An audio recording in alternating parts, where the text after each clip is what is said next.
Hello everyone, I am Saul Bhatti and I live in Maharashtra.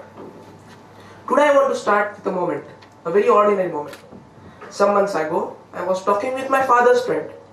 He knew my interest in space science. So he said, "Do you know you can receive real satellite images at home? Images from a satellite in a student's laptop?" This question didn't leave my mind. So that night, I went into my room and searched for GK2A reception. And what I saw was amazing. And I decided that I had to try it. I didn't start with hand equipment. I started with what many of you would consider as basic. A dish antenna, a LNB to amplify and receive that signal, a filter so that only selected signals could pass through, a RTL-SDR receiver, which is a software-defined radio to receive those signals and convert them into digital waves, and a software to decode all those signals into images. These tools were simple, but they turned my terrace into a mini ground station. Every wire I connected felt like connecting myself closer to the universe. Now, the satellite I tuned into was GK2A. It is also known as GeoComSat 2A. It is a Korean satellite which is constantly orbiting the Earth. And since it is a geostationary satellite, I didn't have to move the antenna. GK2A broadcasts in two categories. They are LRIT and HRIT. LRIT means low rate of information transfer, and HRIT means high rate of information transfer. So since my RTL-SDR couldn't handle HRIT, I chose LRIT. My first attempt gave me nothing, just static noise, no image, no patterns.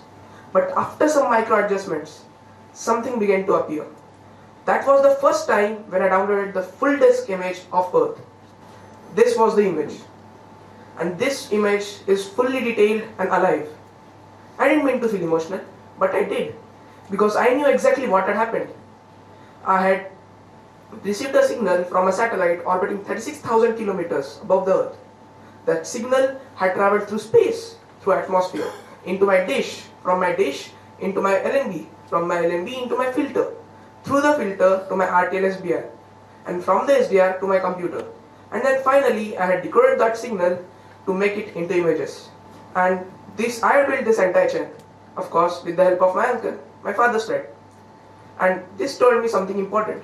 People think innovation is a dramatic event, but most of the times, it's the most boring event. It looks like adjusting a dish by 2 mm at 10:30 p.m. It looks like rerunning a decoder because you just lost half the data. It looks like anger, frustration, trying and retrying until you get the best signal. And then the magic moment appears. The first image. It only lasted about 30 seconds, but the work behind it lasted weeks. And those weeks taught me something important. People think innovation is a giant leap, but most of the times, it is a series of small steps. One question leads to one experiment. One experiment leads to one discovery. And one discovery leads to one sense of possibility. Curiosity becomes understanding.